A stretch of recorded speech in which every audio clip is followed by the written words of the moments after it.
You And we're know, live. okay, let me say that again. Good morning. Today is February 11, 2025, 8 a.m. We are called to order the Public Health and Safety Committee meeting for February 2025. So, um, roll call. I'm here. This is Leetta. Kelly's here. We don't see Kelly. I mean, is Yes, Kelly she's over here? I I mean- can't see her. Technically, And I'm here. So, can I get somebody to do approval of Public Health and Safety Committee meeting for January 14, 2025, please? So moved. I'll second. Thank you. So,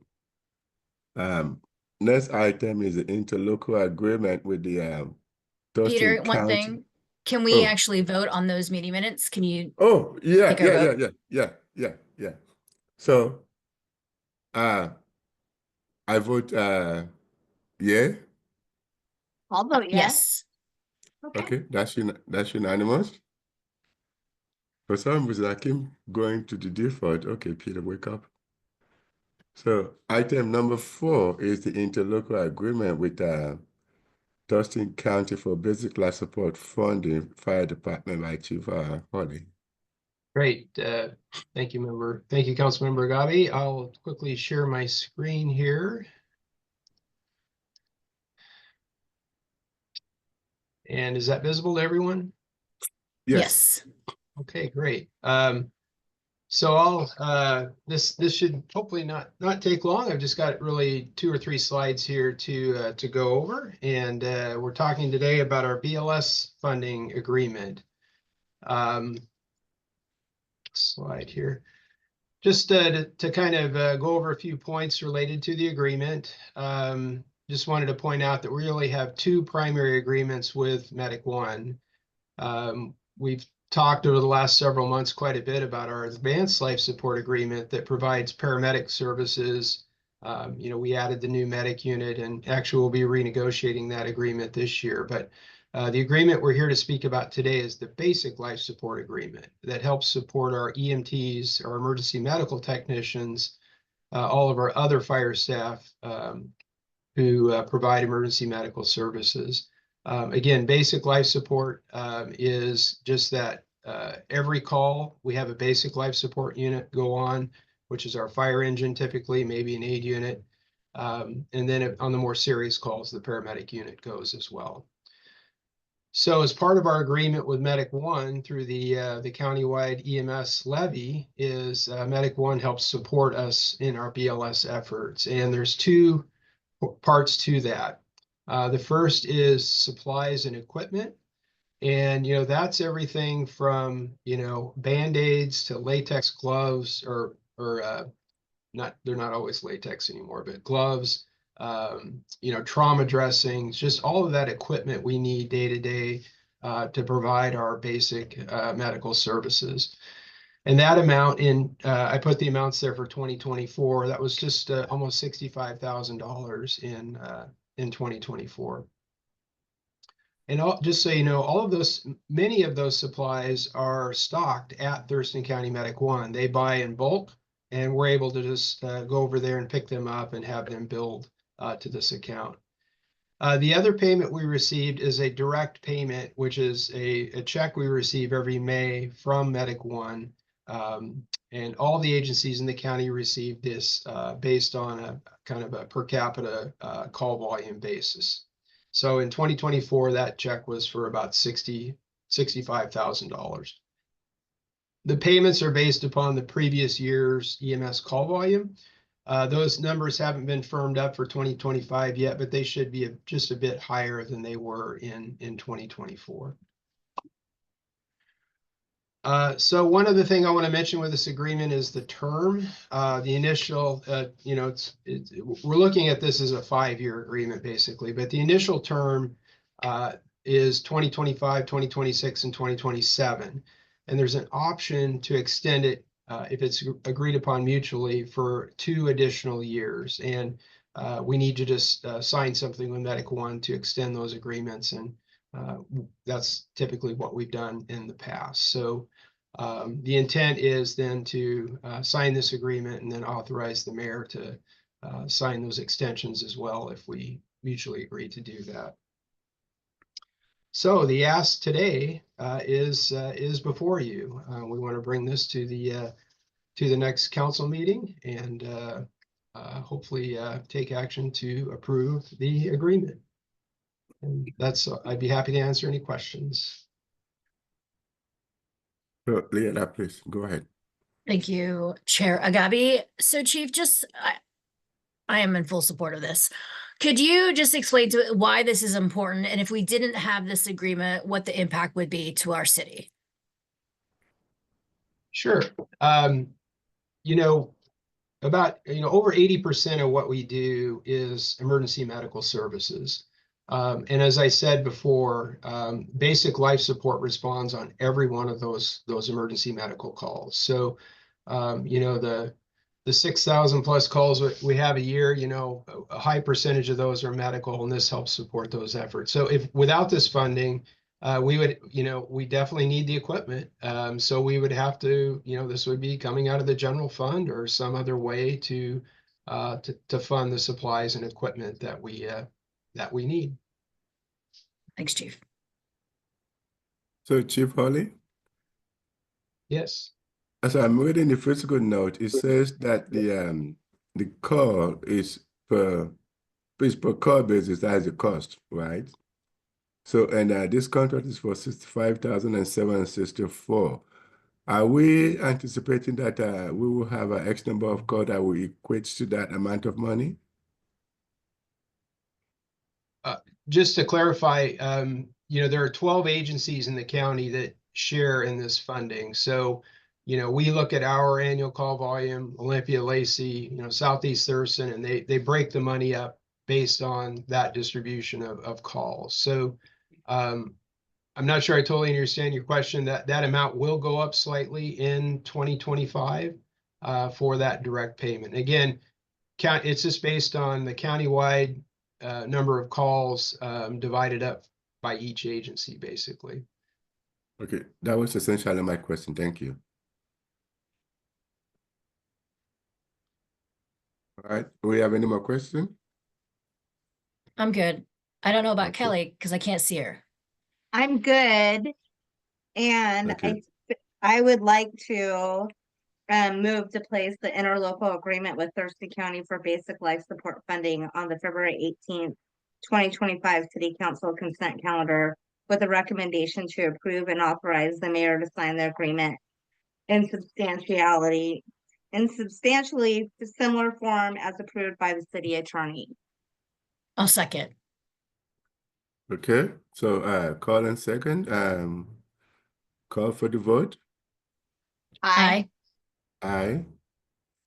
So that motion passes unanimously, and this item will be placed on the February 18, 2025 City Council consent calendar with the recommendation to approve and authorize the mayor to sign the agreement in substantially similar form as approved by the city attorney. So thank you very much, Chief Thank Hawley. you. So I do believe that our next item,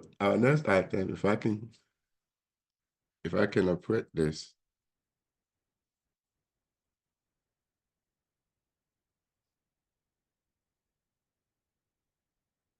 Our next item is the police body worn camera and in-car camera implementation plan.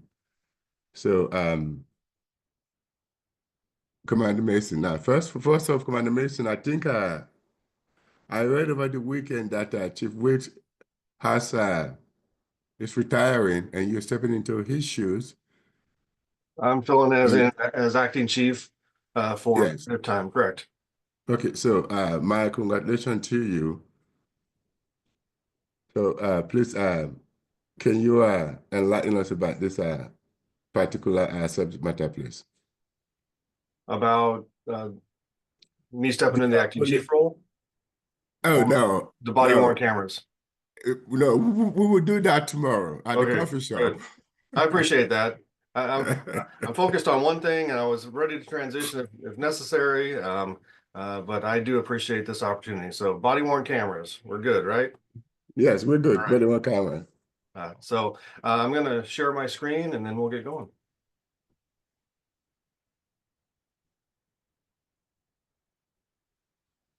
How's that look? It's good. Okay. From my end. So we have been requested to provide an overview of the body worn camera implementation timeline. This is one of those really exciting programs that is also very complex. And I know some people may think, well, all you have to do is go out and buy body worn cameras and issue them out and we'll be good to go. And I wish that was the case. And we are excited to get this program up and running, but we want to make sure we do it the right way. We want to make sure that we identify and procure the right equipment for our officers and for our community, and make sure that we have a proper process to launch this as quickly as we can, but also and make sure it's sustainable and that we are doing right by our community. So any program like this starts, implementation steps. So there's a lot of things that we take into consideration.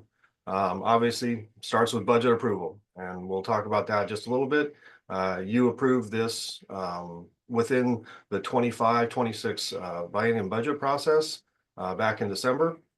And that's really the foundational starting point for launching this program.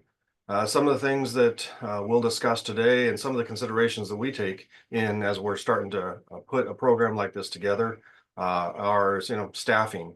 How do you provide the appropriate staffing, the oversight, and the technical support to make a program like this successful?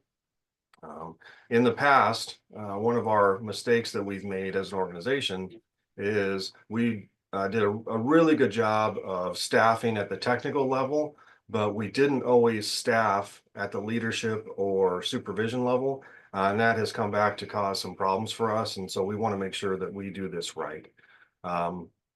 There's also a component about community engagement and council engagement about expectations of a program like this. Even when a program like this is up and running in other communities and surrounding communities, we want to make sure that we understand some of the concerns and take those concerns and some of the components that people are excited about and bring those to life within this program so we can do this right. Then there's the equipment identification and procurement process, policy, training, and then finally the big launch. Again, I said that this started with the budget approval, your approval of this program. You saw this within City Administrator Park's presentation to you, but this is the slide that just kind of outlines in general what was approved, some of the fiscal notes. One of the things that I did want to point out, and we'll talk about this in staffing, when you talk about 25 costs, you'll see that the admin sergeant and the police service specialist, which is our front office support person, you can see those numbers with an asterisk. Those positions don't come into play until July 1st of this year. So we have not been authorized to hire for those positions until July 1st. And then you'll see some other components, and we can address that if you wish. So how do we develop a timeline? One of the best ways is talk to our partner agencies that have implemented and deployed body worn camera program. So we've reached out to the Lacey Police Department, Young Police Department, Olympia Police Department, and Thurston County Sheriff's Office, and asked them from start to finish, how long. Councilmember Dolhoff, I see your hand. Do you want to go back, or do you want me to finish the slide? I just want to check in, like, would you like questions when the slide comes up, or would you like us to wait till the end? Wherever you think they're appropriate. We have I think 8 slides, so this presentation isn't going to go on forever. But yeah, I'll wait till after you're done then. Sure. So I've reached out to the command staff at each of these agencies, and they provided me great context on their programs. And you can see Lacey and Yelm took about 12 months to implement. Olympia took 18 months. Thurston County took 18 months the first time. They're actually in the process of transitioning to a different camera vendor, and just the transition from one to another is going to take them at least 12 months. And they already have the infrastructure and policies, and they've already deployed a system. So it is just one of those things that it takes some time to do it right. So how do we identify Tumwater PD's specific timeline? We've identified 21 separate tasks that have to be implemented within this process. If you were to lay those tasks out end to end, it would be about 45 months of work to make this happen. Obviously, we're not going to take 45 months, but I just wanted you to kind of see that there are a lot of moving parts to bring this to life. We want to make sure we do this right. So how do we get from start to finish? When you're implementing a program like this, you always start at the back end, fully deployed, highly performing, high quality system, and work your way back to that. And so we're in the process right now. So here's the timeline. I'd be happy to send you a copy of it. But basically what it does, it starts in January of this year and starts to move us to full deployment. And this is a conservative timeline.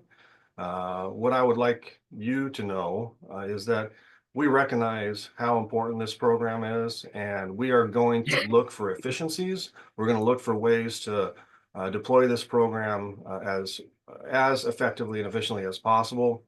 And we also recognize that there's a lot of moving parts here, and we have to build in the right margin. So we're going to first start is recruiting and our IT staff, get them up to speed, get someone on board. We're also right in the middle of testing for building a building a list, promotional list for the sergeant position. Because when we promote, when we move someone to the body worn camera or the technical sergeant role, we will also promote someone to a sergeant role to backfill that position. As we move into the next quarter, we're going to look at filling those roles. The other thing that we're really actively pursuing is a project manager to help us navigate this, help us navigate selection, procurement, and implementation. That's where we can gain some significant margin because that's a contract service that we would get from outside this organization and would help us out substantially. And then, as you can see, month by month, quarter by quarter, how we move through this process with building the RFP, publishing it, receiving the bids, and working through that process. A couple things that really stood out in talking to the other agencies. One was the vendors providing demonstrations. Each of them said when they tried to coordinate vendors to come out and provide demonstrations for their products, it took about 3 months plus or minus to get those in line. Couple of challenges with working with the vendors is that obviously body worn cameras and just technology in law enforcement is exploding, and so they're all very busy. And our contracts, any of our contracts, and quite honestly, even all of our contracts, if we were to put the 4 cities in the county together, are pretty small compared to some of the contracts that these vendors are pursuing with other police departments or other entities across the United States. And so trying to get that coordinated was pretty hard. The other piece that was surprising for me was how long it took them to get the equipment once they decided on it. Each of these agencies talked about it taking months to get all the equipment in place so that they could move forward once they decided on what that was. And that was actually something that was a little surprising to me. Moving forward, you can see where we target going live, but that's hopefully, like I said, that's a conservative metric, and we would really like to try to move this forward as we can. We just have to recognize that within our organization, we have to find ways to build capacity as we go forward. In addition, I wish this was the only project of note that we had going on within our organization, but it's not. We're at the in the early to mid stages of implementing and deploying a new records management system. Tumwater PD is the lead entity for that within our consortium of 6 agencies. And we have that as well as an 18-month implementation plan. We're in the process of trying to formalize a regional SWAT team with our local partners. Tumwater PD is the lead for establishing that team and its governance. We have really great partners in making that happen, but we are taking a lead role. We're trying to deploy a communications plan that we've developed within our strategic plan so that we can communicate better with our community and tell our story better. So that's also going on. And then you also see the body worn camera program that we have. 2 other things that I wanted to touch on before I get to your questions is just understanding that as we build this program, we have to look at facilities and staffing. So we are currently at functional max capacity within our building. So as we bring on other staff to help support this program, we have to find places for them to be. The city is currently in process of trying to secure additional facilities for us, but that will not probably come to fruition until middle to late this year, just because a lot of complex issues that go into moving entities around and getting that space ready for us. And then the staffing piece. The most critical piece of this program is getting the staffing in place. I talked to you about the budget that you approved, and that budget is done, with the best of intentions, and was approved for the IT role to start January 1st, and then the body worn camera sergeant and the front office position to start July 1st. Well, the IT role is being pushed back. The hiring and implementation of the IT person is being pushed back a little bit because they're having to retitle that position, and there's some administrative pieces that going into that. So that role, I know that IT and HR are working really hard to get that position clearly identified and then advertised, but that I don't expect someone to be in that role until late this quarter, maybe into the second quarter of 25. And then filling our staffing positions has been challenging, but we are going to be very aggressive about trying to fill those roles as well. So those are just some of the 20 plus pieces that we're trying to put into making this body worn camera program come to life. So I will stop sharing, and then I will gladly answer questions. Kelly? Thank you, Councilmember Agabi. Deputy Chief Mason, so there are 9 police organizations in Thurston County. How many of those 9 have body worn cameras already? Well, I'm aware of the 3 other cities: Olympia, Yelm, Lacey, Thurston County. I believe Evergreen has body cams or in their process. And then as far as any other entities, I'm not aware of where they may be. Okay, I'm just wondering if there isn't, and you're right, the Evergreen State College does have body worn cameras, and I talked to the chief out there when I was still working at Evergreen, and he was just, I mean, he he just did it. Which I agree, that's not that's shouldn't be the way that we do things. I'm just wondering, since Olympia, Lacey, Thurston County Sheriff's Office already have all we can already learn from what they went through in their long processes. I'm wondering if that's not an opportunity for us to speed up the implementation, knowing that they've already built a strong foundation that we can kind of build off of. I fully agree. There's a lot we can learn from them. Some of the challenges come with like the RFP process, because of the size of the contract. There's specific tasks that have to be accomplished. And I'm not an expert in the RFP process, but I do recognize that it takes time to walk through that process and to get bids and make sure that we're, following the law and also the city of Tumwater procedures. And so there's a time of that. And I'm sure if you wanted to find out some more information about the RFP process, we could get you some information on that. We have some of that delineated. I believe that process alone would probably take 4 to 6 months to walk through, but I could get you additional information if you like. But I absolutely agree with you. I think that there's a lot we can learn from our partner agencies. We just want to make sure that we're doing the right thing by Tumwater.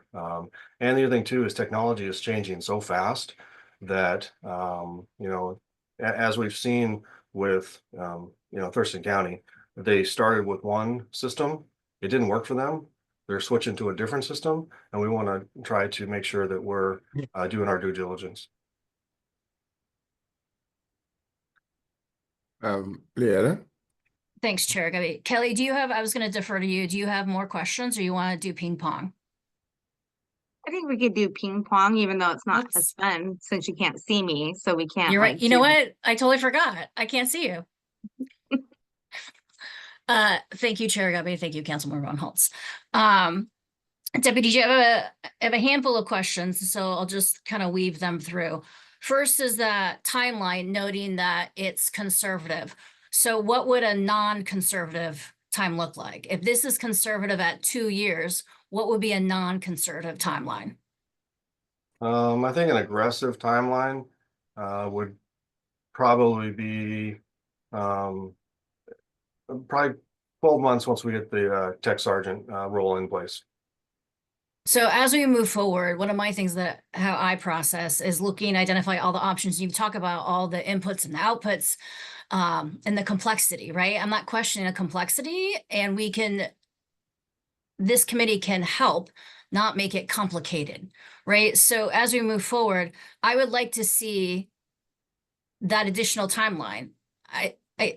I'm just challenged by the 2 years. I'm not questioning it. I just don't like it, and I don't have to like it, right? So we did the budget, we approved it, and now you're stating there's a delay. Valid, life happens. So what would you need to happen to remove some pain points, right? That's one of my questions is, as we have these discussions moving forward together, if you're experiencing delays, what does council need to do policy-wise to help you be more successful and to meet the metrics and the timelines that you're proposing? So that's ongoing. The other question I had is regarding technology, right? How it is always changing. Like when you buy a laptop, as soon as you get it, it's out of date. So I want to go back to the record management system just a little bit to put it in perspective. Did that whole system come about for consistency and access of all the jurisdictions to have one form to access? I see Laura coming on video. I think she'd be better positioned to maybe answer your question or at least provide some context. Thank you, Councilmember Dahlhoff. To answer your question, yes, the LEARNS Consortium was put together in part so that we could share data across the various jurisdictions. That said, each jurisdiction still runs, runs the RMS slightly differently to make sure that it works for their own community and for their workflows. And as an example, there are several different pieces of the records management system that are not shared. So an example of that is our evidence. So the evidence module for Central Square, which is our current vendor, is only used by 2 of the departments, whereas there are 2 other evidence modules that are used by different departments. And they do that because it's a matter of what works best for their department. So with respect to video cameras, we're in the same boat. Whatever is going to work best for each jurisdiction is what the jurisdictions will implement. So 365 Labs, which we're going to, has a full camera system, both in-car and body-worn.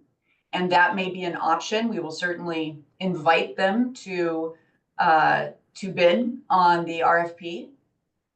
But at the same time, the jurisdictions who already have cameras or who are satisfied with their camera systems are going to keep those. So Yelm has a separate camera system. Olympia and Lacey use Axon. Tenino so far has not gotten body cams. And then Thurston County, as you heard, is just moving to Axon. Right. Thank you, Laura. I appreciate that. I always know that you can help me understand better in the background. So extrapolating that example to the body worn cameras, if we know that other cameras aren't working well, and we know that, why would we include them in a request for proposal?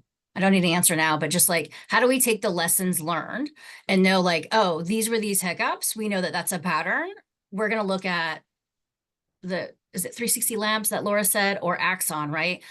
And wouldn't we want to do that moving forward? So I question the timeline, the request for proposal, and I get it. And I understand that process because I do that with my job full time. So I'm available to help with that as well, right? Do some research, take off some time with that. The other, I see Kelly's. Kelly, I forgot we're doing a ping pong. Sorry. 1 second, Commander Mason, can you please share that timeline back on the screen, please? Sure. Thank you.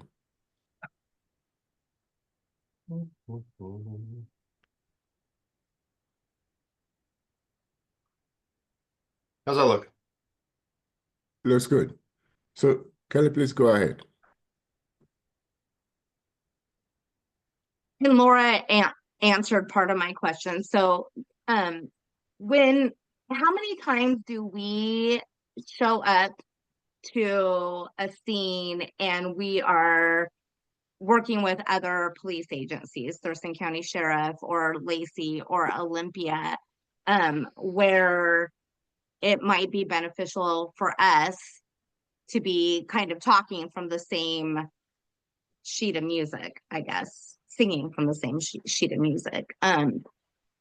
And I'm just wondering if that would come into play. And I appreciate the offer with the RFP process. I'm a 30-year state employee, been working with RFPs for a very long time. I understand that the process is laborious, but just wondering, because we do know, I believe Sheriff Sanders talked about how he was very unhappy with what Thurston County Sheriff's Office was working with, and now they have a new system. And is that compatible with Olympia, Lacey? And is that something that we would be keeping from? So to answer that question, it is not. So even though they share the same system, which is the Axon system, each department has its own database for that system. So for example, as we're moving forward with 365 Labs, one of the things that we're doing is building interfaces with the various camera systems for the departments that want them. And we have to do a different interface for each Axon department. It's not that we can share those. You have to understand that this is digital evidence. So as evidence, that's not something that we can share across departments. We have to keep very tight control on it. Chair Gubby, can I ask another question? Yes, please. Thanks. Laura, going with that, with 365 Labs, do you know how long they have been in the market with cameras and then body worn cameras? Is this a newer adventure with them in the market? Are they established? It is newer. It's probably several years old by now, but it wasn't their core product. So this is their secondary product. Gotcha. Thanks, Laura. So I have 2 questions.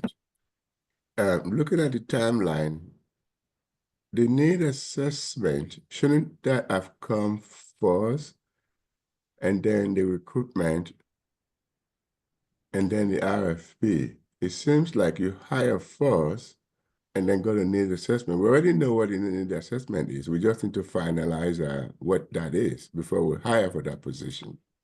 Are we Council- kind of like a...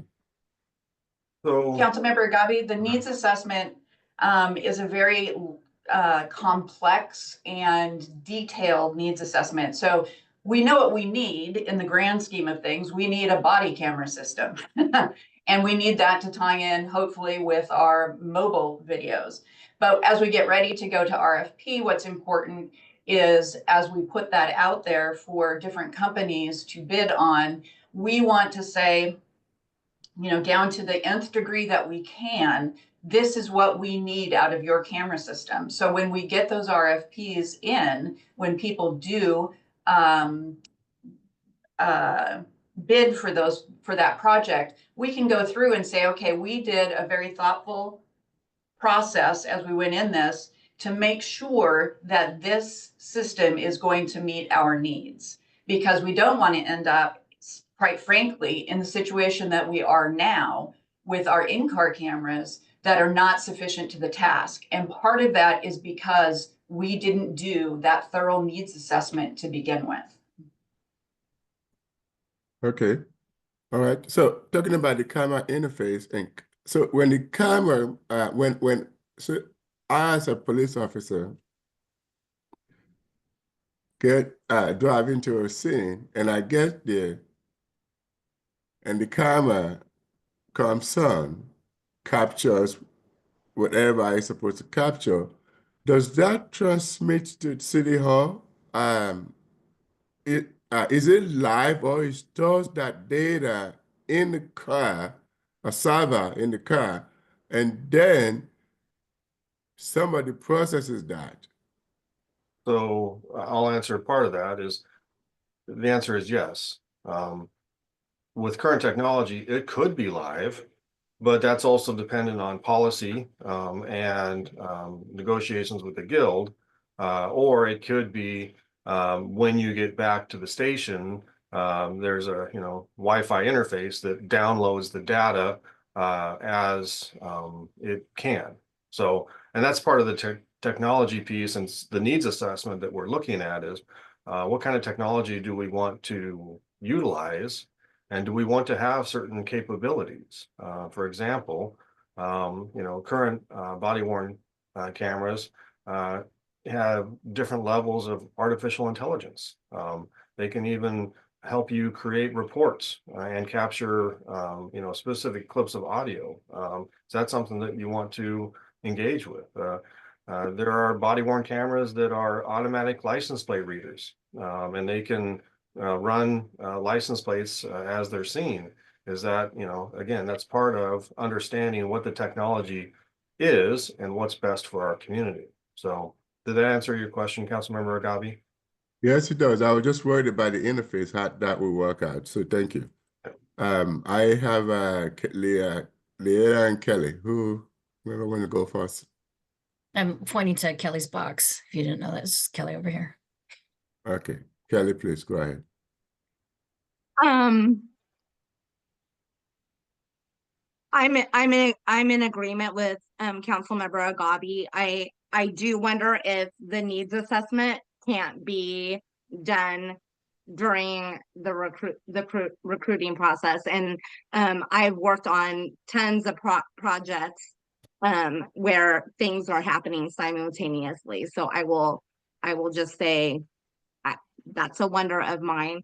I'm also wondering at the CJTC, Deputy Chief Mason, how are new police officers being trained? What equipment are they being trained upon? And could that help us in our information gathering for what we're going to be working with? I have no idea what equipment and technologies they're being trained on specifically, but I can find that out for you.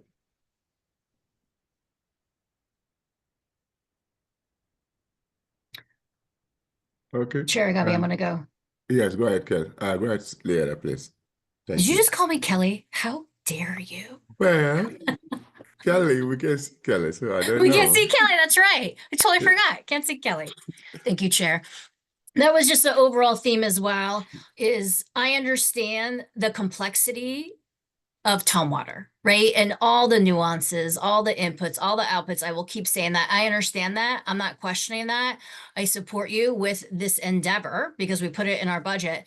Knowing that life happens, knowing there's always something coming at you, gonna go back again. How can we best support you in public health and safety with the policies, with all these things that we need to help you be successful? And that when I'm looking at this timeline, I appreciate this. I also think it's really linear. And in life, I wish it could be that linear, right? So I'd like to see as we move forward, how can things be done more concurrently? Like the timeline to me is trying to better understand you're hiring staff in January, but it's February, so that's a delay. But you're hiring staff almost a year or 2 years before we even get the system in place. So that's kind of a question for me as well, is that timing. You're hiring someone a year in advance, but what are they going to be working on? So as we move forward together, I appreciate these kind of updates regularly, if we can get these quarterly, to show here's where we're at with this, right? With regards to the timeline and the request for proposals and the demos. I would love to be offered to be a part of those demos, public health and safety, or open it up to council so we can better understand the nuances that you're dealing with and how you're adapting these potential systems to Tumwater. So just putting that out there. I support you in this work, and please let us know how we can continue to support you and move up the timeline, because we're seeing the need. So trying to balance that need, accountability, transparency, and all the stuff you're working on. And I would like council to be open to be participating in the demos. Understood. Thank you, Chair. So, Kelly, you have any more any more thing to add? No, thank you. Leanna? I think for February, this is a good update. This is the first time we've seen this updated timeline, knowing that there's other projects that they're working on. As we move forward, I'd like to see a timeline that shows all the other stuff and shows things more concurrently, because life doesn't happen linearly in the work that we do. So I'd like to see that, and to be updated on the demos, and requesting updates quarterly would be appreciated. And draft policies, like where's the repository of these examples, right? I have been able to get copies of policies from Thurston County, Olympia, Lacey, and Yelm. So I would love, when it comes to that point of your examples with the examples that I have had, that, you know, public health and safety, specifically, we work on policies, that we could help draft that, because I have examples. So I'd like to compare to see what you all have collected. Understood. Thank you. So, before we move on to the next item, I'm going to ask one more time to make sure we're actually done with this. Any more comment about this issue? Okay, thank you guys for your comments. So now we come to additional items. I do not have any. Leah, do you have any? I just had one question, maybe as an agenda item. We're seeing in the news a lot of stuff happening at the federal level, and I'm wondering where Tumwater stands on our immigration policy and that work, and with ICE. I know in the past, Chief Wicks has made it very, very clear that Tumwater Police Department does not interact with ICE. So I'm wondering where we are with that, and if we can get an update at our next meeting regarding our immigration policy. And I see Lisa Parks. I always try and get her on camera at least one time. From a technical standpoint, I'll defer to Deputy Chief Mason at this point. From a general administrative sort of standpoint, we are monitoring and observing. We are communicating with our colleagues and our partners.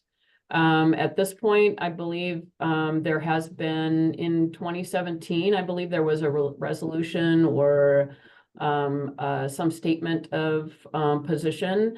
I would, Karen can potentially speak to that, and or can confirm whether or not that still exists. I would say if there is a resolution, that it remains in effect unless there is a desire on the part of the council to change that from a policy perspective. we would, continue to live by the policies that have already been adopted previously. So I see Karen has turned on, so we got Karen to turn on once also. Yes, we did go through this several years ago. I did see that the orders that were issued back in 2017 have been reissued, so they're identical at the federal level. And the city did pass resolution 2017-004, commitment to diversity and safety, addressing that situation, and that resolution remains in effect. And my understanding, and Jay can corroborate, is that our procedures remain the same. And we're happy to, while Jay's turning on here his mic, perhaps to answer that last piece, we can certainly make that resolution available and easy for you all to find if you'd like. I know I'm getting questions, so I think it'd be helpful and beneficial, like that Tumwater has been responsive. We are always responsive and nothing has changed with that. So I think it would be a good reminder to say, hey, this is where we stand and this is where we're at. It would be a good way to share that information. Yeah, Absolutely. I'm gonna jump in here, just because on January 21st, all over social media, TikTok, Facebook, Instagram, there were reports that ICE were at Home Depot and Costco and Walmart in Tumwater. We were a big focus. And so, Lisa, you're probably sick of me saying this, but to manage expectations and limit fear, I wish we would have done something soon after seeing all this hubbub on social media. I think it's important that it is on an agenda, and that the city remind people that we have this resolution in place, because some people might not know. I saw Sheriff Sanders made a public statement on social media with Thurston County's stance.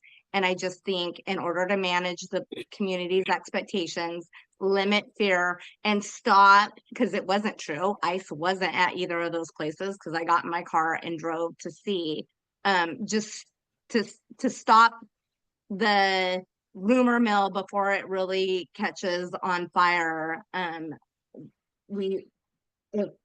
If ICE isn't in Tumwater, we should be saying that. And if we have a resolution with how our police organization interacts with federal immigration, we need to share that again.